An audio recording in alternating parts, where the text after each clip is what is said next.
Well, these candidates are super busy, dashing here, there and everywhere, so what better way to snatch some time with them than in a car, where they can't escape.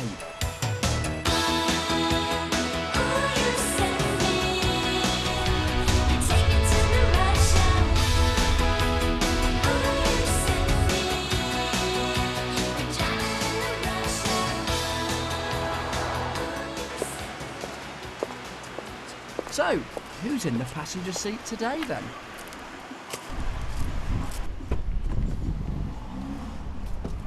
Hi Liz. How you doing? Hello. Nice to see you. Nice to see you too. Seatbelt just at the side there. We'll That's go where it for a normally spin. is. Thank Yeah, you very much. Zoom back to Westminster. How's it all going? Really good, actually. Really good. Excellent. Nice bit of manoeuvring. Well, yeah. Are you feeling under pressure to drive? Well, yeah, the electric car and automatic, which I'm not quite used to. Okay. And I trust you. Well, We have trust in the BBC. So it is merely a handful of miles back to Westminster. What could possibly go wrong? Possibly go and wrong? There is, I'm reliably informed, a sat-nav in this car as well if we really get stuck.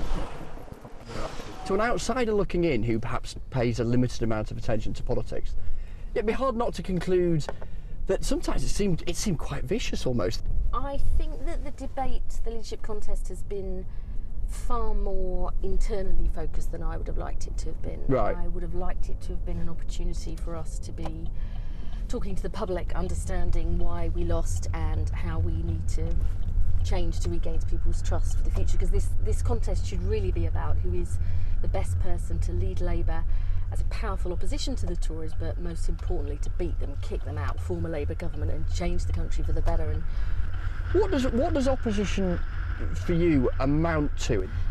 Look, a powerful opposition actually calls the government out on the mistakes they're making, the fact that the reality doesn't match their rhetoric, on their incompetence, but also sets out a credible alternative. And I think a lot of people are fed up with pretty much most politicians and politics as a whole, and they don't just want to see you opposed for the sake of it, but they do want to see you hold the government to account and do that in a... I'm just going to briefly stop here because I think the boot lid isn't properly closed. Do you want me to shut it? It's all right, I'll jump out and give it a... I just spotted a red light and that funny beeping noise I think amounts to the boot being open. Is that what that is? Yeah, I think so. It is. I think it is. Right, so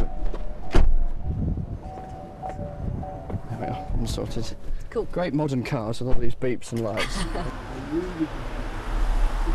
When you look down your CV, there's a huge amount that is connected in one way or another to the health service. I was wondering what and healthcare. Yeah, I wonder what the future of the health service is. The NHS is still the most equitable and efficient health service in the world, but without doubt it has to change. So we've still too much got a very hospital-based NHS, when really the future of care is providing support for people in the community at home, helping people to manage their own conditions. What's the Liz Kendall pitch on all things Europe? If there was a referendum tomorrow, which way would you be voting? 100% yes to us staying in Europe. We will never tackle huge challenges like climate change if we're not playing a strong and leading role in Europe. And I think it has been appalling how David Cameron has kind of been dragged to the right by his own backbenchers, risking us pulling out of Europe, more concerned with his own internal political party management than what's in Britain's national interest. Well, what about the argument that says, from a Conservative perspective, and that's pretty much the Prime Minister's argument, he says, I'm inclined to kind of stay in, I think, but if we're going to get a good renegotiation, you have to have some guts here, and of course Europe needs to change, and we need to sort out issues. But does threatening to leave not help get that change? No, it doesn't. Look at how you get the changes you want in Europe is by making sure you understand the challenges other countries face. I think it's going to be the defining political question of our generation, and I cannot wait to play a strong and leading role. I can hear the fire in your belly about this one. Can you? I think I can. Good. I think I can. Is it gurgling away? Yeah, absolutely. above the limited sound of an electric car. You hear the phrase thick skin used by politicians a lot. I mean, is it possible to have a thick skin? I don't know. Some of the stuff that's been said about you, it's quite hurtful, really. I'm a pretty tough cookie. Right. And on some of the, personal rubbish, I don't want anyone to be put off going into politics, particularly women, if they feel that they're going to get all these kind of personal questions. And sexism, has there been sexism, do you think? Well, do you think a journalist from a national newspaper should ask a candidate how much they weigh? No. I don't. No, neither do I. I cannot wait for the time when women are not judged by what they look like, what they wear, or their relationships with men or their family life, but by what they believe in, what they've got to contribute and offer, and their talents.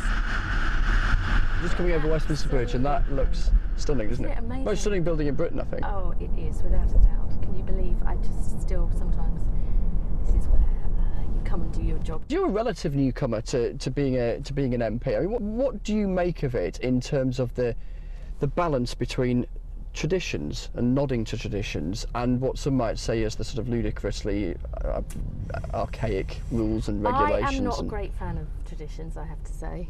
I realise that many of the rules, there's supposed to be a point to them, but I think that the Parliament has to change, and all the language that's used, to just stand up and talk how you normally talk, that's not always possible in there. Right, yeah. All the right honourable stuff, all that kind of thing. Yes, and it should be a place where people feel that they can go and speak, and it's their Parliament. To be in the position you're in, running for the Labour leadership, I guess you have to imagine being Prime Minister. That is the reason that I am running. Is not just to be leader of the opposition, but is to be Prime Minister. Do you think you could be a good Prime Minister? David Cameron once said that that's why he wanted the job, because he thought he'd be good at it. I wonder how you reflect on that. It's a huge... I think that's a terrible answer to why you want to be Prime Minister, because I think I'd be rather good at it. You should want to be But you need Prime that Minister confidence, for a don't you? purpose. And for me, the reason I came into politics is this real sense of anger and injustice that so many people don't get an equal shot at life. That's what I'm in politics to change. Thank you very much for your time. Cold. Right.